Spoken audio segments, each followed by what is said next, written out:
আপনারা দেখছেন এক টুকরো পৃথিবীর খবর নিউজ বাংলা। আপনাদের কথা নিউজ বাংলার খবর।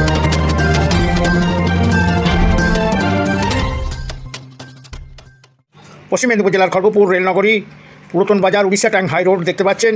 বোম্বে রোড থেকে উড়িষ্যাগামী উড়িষ্যা ট্যাঙ্ক হাই রোড, এই হাই রোডের পাশেই নতুন আন্ডারপাস হাতিগোলা পুলের কাছে নতুন আন্ডারপাস পুরাতন বাজারে অবস্থিত। তারই পাশে একটি ভাট অর্থাৎ ময়লা জড়ো হওয়ার একটি স্থান নির্দিষ্ট করেছেন খড়গপুর পৌরসভা। ইতিপূর্বে অন্যত্র ছিল।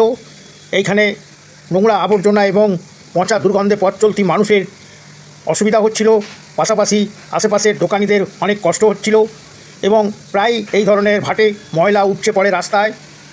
এই অভিযোগের ভিত্তিতে খড়গপুর পৌরসভার পৌরমাতা শ্রীমতী কল্যাণী ঘোষ স্বাস্থ্য বিভাগকে আদেশ দেন অবিলম্বে যুদ্ধকালীন তৎপরতায় ওই ভাটের নোংরা আবর্জনা ভাগার।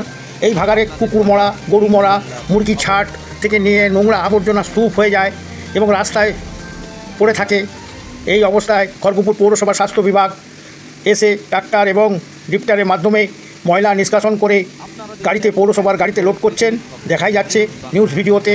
আজ সকালে স্বাস্থ্য বিভাগের পৌরসভার কর্মীরা কষ্টের সঙ্গে রৌদ্রের মধ্যে এই ময়লা নিষ্কাশন করা শুরু করেন। সকালবেলা থেকে ঘন্টার পর ঘন্টা এই ময়লা উপচে পড়া পাহাড় সমান ময়লাকে নিষ্কাশন করে স্বাস্থ্যকর্মীরা বলে জানা গেছে। উপস্থিত স্বাস্থ্যকর্মীরা হাত নেড়ে নিউজ রিপোর্টার শঙ্করকে জানালেন, আমাদের হয়ে কিছু কথা বলুন। কেউ তো বলে না, আমরা সমাজের বন্ধু, সমাজ সেবায় আমরা এগিয়ে আছি খড়গপুর পৌরসভা, তাই আমরা যুদ্ধকালীন তৎপরতায় পরিষ্কার পরিচ্ছন্ন রাখবার চেষ্টা করি পৌরসভা অঞ্চল এবং রেলনগরীকে। এইভাবে দিনের পর দিন আমাদের কষ্টের মধ্যেও ঝড় বৃষ্টি, জল তুফান এবং গ্রীষ্মের দ্বিপ্রহরে অতিরিক্ত গরমের মধ্যে আমরা পরিশ্রম করি। ধন্যবাদ সবাইকে। News reporter Shankar, south Bengal.